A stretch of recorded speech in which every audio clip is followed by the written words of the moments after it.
Hi guys, so today we're gonna make a fresh fruit tart. One of my absolute favorite things in existence. I love fruit tarts. So I'm really excited to show you guys this dough. It's called a pate sucree, or what's known as a short dough or sweet tart dough. You can also make a savory version of this for if you'd like to have a savory tart. They can be delicious, or possibly a small quiche.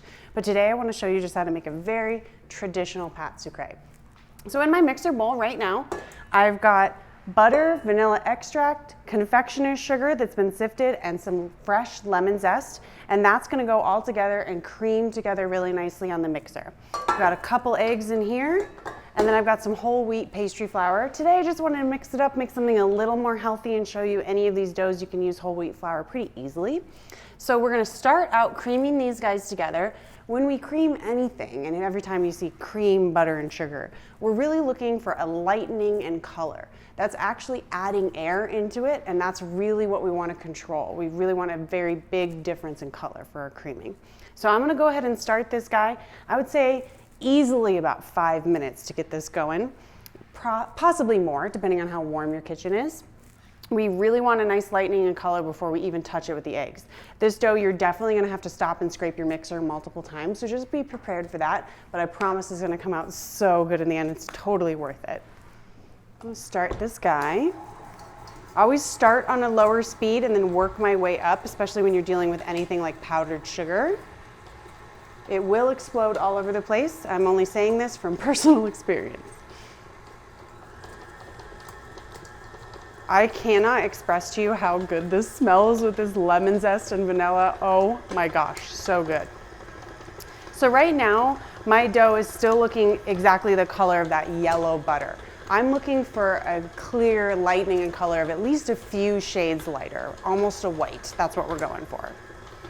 And this, like I said, you're gonna need to stop and scrape a lot throughout this process because a lot of things fall to that bottom kind of area of the mixer. I really don't like that so many mixers have that little kind of nub in the middle. Just be careful, be aware of it, especially with at-home mixers, it tends to be that way. All right, so I'm gonna, after I've had it kind of like start to get going and that powdered sugar start to add, I'm gonna move it up to a more medium speed. We're gonna keep this on the mixer for, like I said, about 5 minutes. We'll check back in when that's lightened in color, and then we'll start to add our eggs.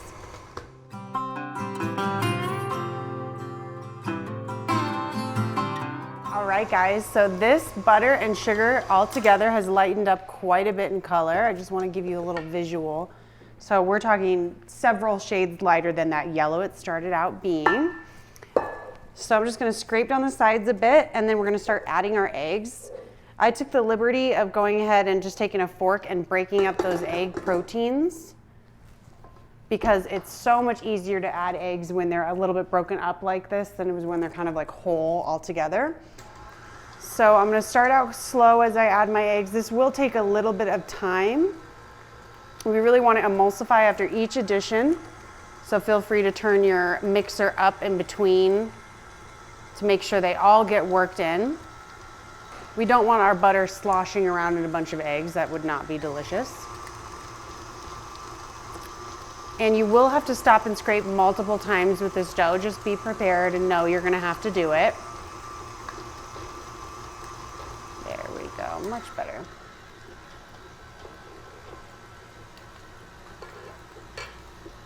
I like to start off slow as I add my eggs. If you're finding it hard to get the eggs worked in, stop and scrape and you'll see it start to work out. A lot of the butter gets pushed to the sides of your mixing bowl. This dough is looking really good.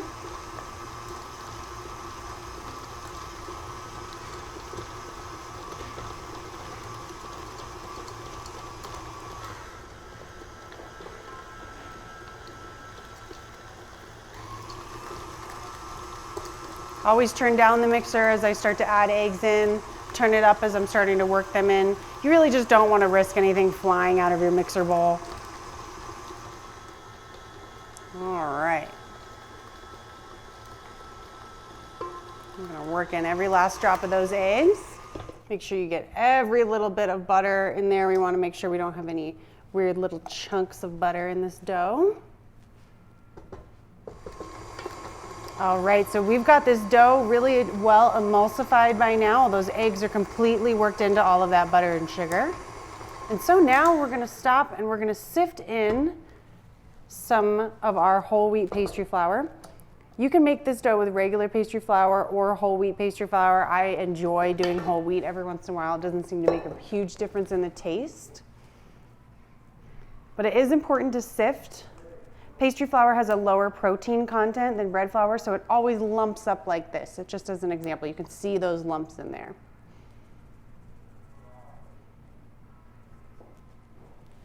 All right. When I put this back on the mixer, I'm going to start on the absolute slowest speed possible because I don't want to risk any of this pastry flour going anywhere. Woo, and it still did.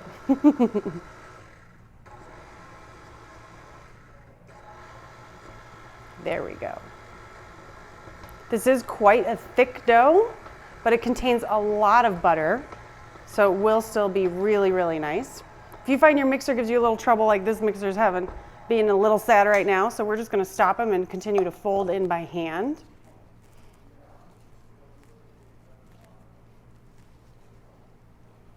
Oh, it smells divine.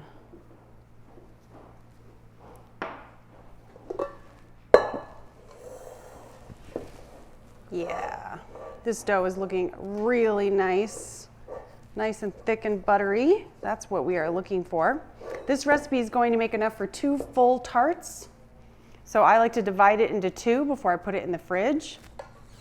Because there's so much fat in this dough, honestly, you don't need any bench flour when you turn it out. You can see nice and thick. If you wanted, you could use orange zest instead of lemon. You could use almond extract instead of vanilla. Get creative. Really depends on the kind of tart you want to make and what will go with those flavors. Yeah, that's looking lovely. All right. See how it's really not sticking to the counter? All of that butter fat content is really keeping it from sticking.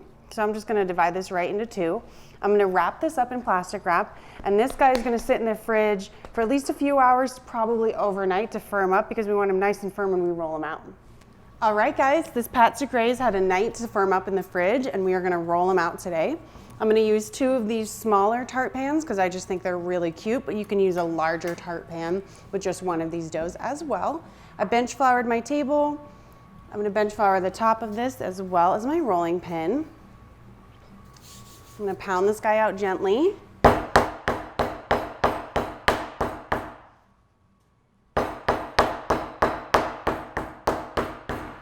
All right, and we're just going to roll them out just big enough to cover both of these tart pans. This shell is going to be pre-baked in the oven. I'm going to bake them at 400 to 425 degrees for 15 to 20 minutes till it's nice and golden brown. This dough behaves a lot better when it's a little stiff, but it is a little tougher to roll out. Just be prepared. Get a little arm workout. Starts to stick to the counter. Just take your bench scraper or a spatula and just go underneath it, no problem. All right. So I'm doing 2 different pans. I can kind of elongate it in more of an oval instead of a round shape.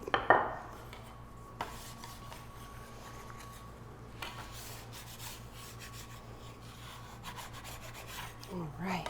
I can flip it over if it's sticking. Make sure we get both sides really nice. I'm going to focus on my thicker edges. Edges tend to always be the thicker areas.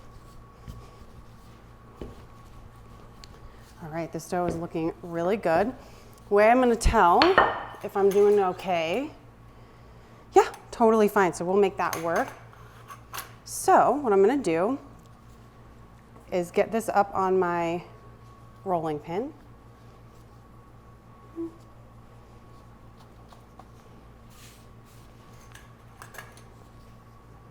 And just roll it over my 2 pans.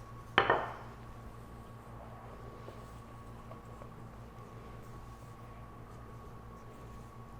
going to push the dough down into the tart pan and along the edges so that it gets down all the way in there. If I'm missing a little piece, I'm just gonna patch that up with some extra dough. And then I'm gonna use the side of this sharp tart pan to just cut my dough like that. Just run my finger along it and give it a little snip.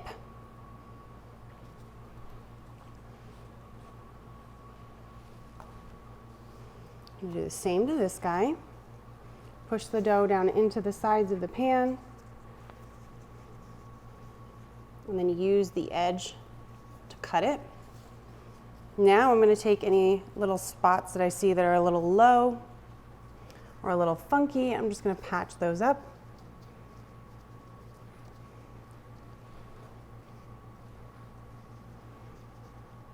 I really love making these little mini tarts. They are just really cute to bring to like a birthday party or Thanksgiving, and then people feel like they don't have to eat a whole ton of stuff. All right, I'm gonna go back on this guy, patch him up where he's a little sad.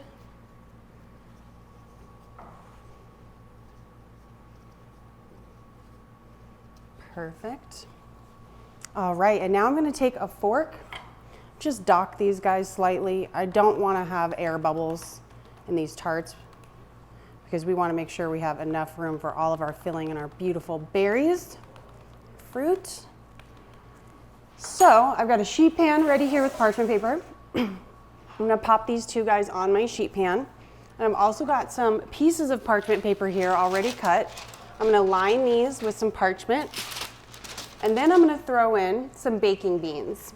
Now, traditionally, you can just use beans, like uncooked beans from your closet. You can also buy these ceramic baking beans. They're really not that expensive, and I use them so much that I really like this. The reason we're doing this is we are trying to prevent this tart dough from bubbling up. If I were to just bake it as is, most of the time there's gonna be this weird like bubble that stays the whole tart, and we don't want that.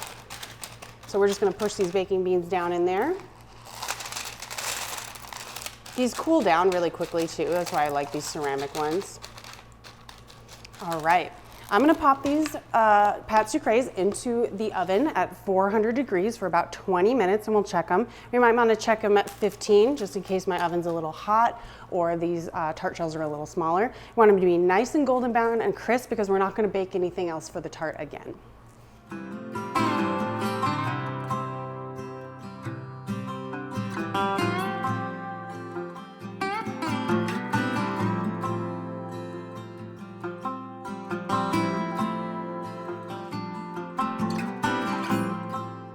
All right, guys, so our tart shells have baked and had time to cool to room temperature.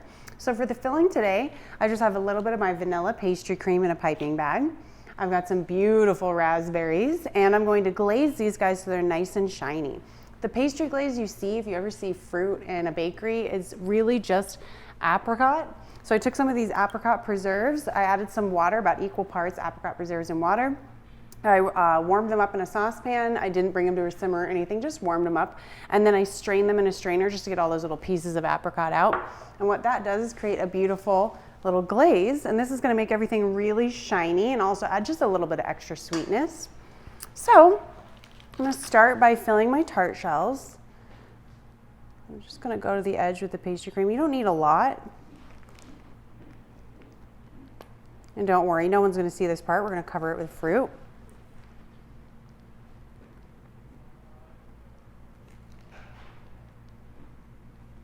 What I like to do with a little bit of extra is add some to the middle.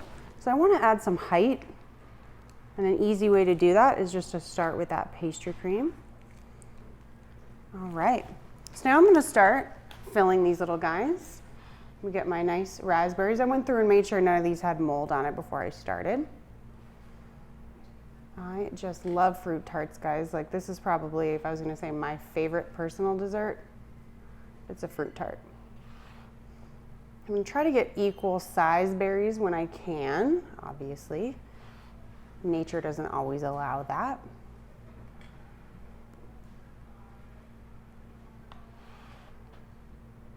Start with your outside edge and then work your way in, just to keep things even. If you need to, you can always kind of adjust, fit a little skinny guy in there. All right, now I'm gonna move to my next layer. Take your time, make it look really nice.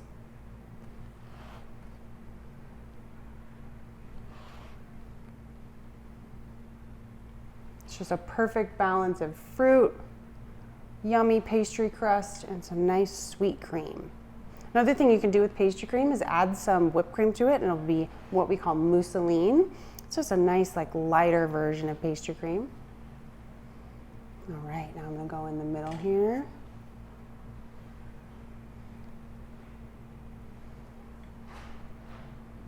Nice one right in the middle.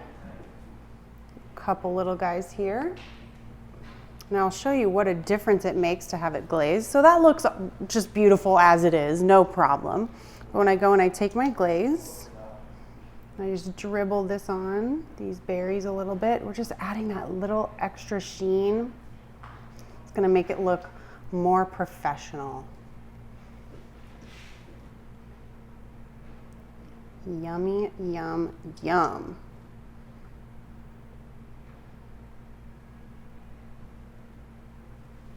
Beautiful. All right, I'm gonna keep going on this guy.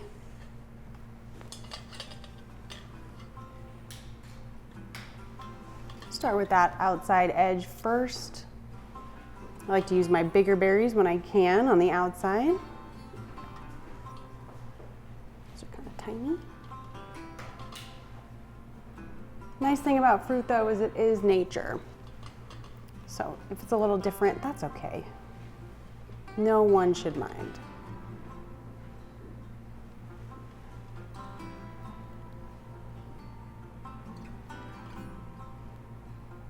And I'm gonna run in a little low on some berries, so I'm gonna show you guys a trick to make these raspberries last a little longer and look pretty too.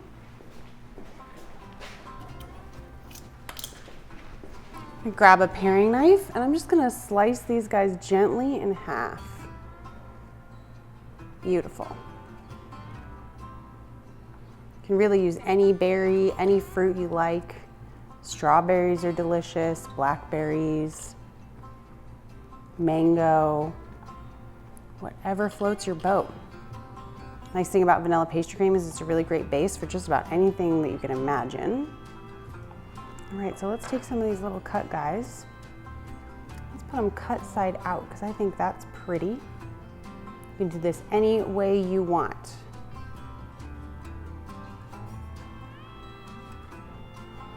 Got two different versions of this little raspberry tart here. Looks really cool.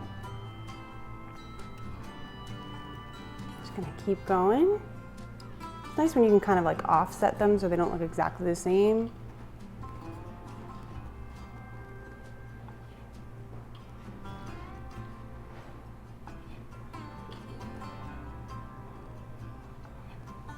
Fruit tarts will usually last a couple of days, depending on how ripe your fruit is.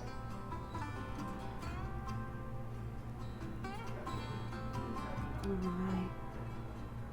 Let's get one nice guy right on the top here.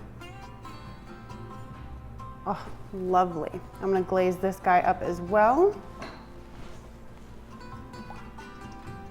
And then just for fun, I'm gonna finish this cut one with a little bit of mint, just for something different. You can use fresh herbs. I think mint goes really well with raspberries especially. And it kind of takes like, I would serve this guy in the summer, but maybe you want to do a little fruit tart with mint on it for the winter, depending on the season. I'm just gonna go in with this mint, and I'm gonna kind of cover up some of that pastry cream.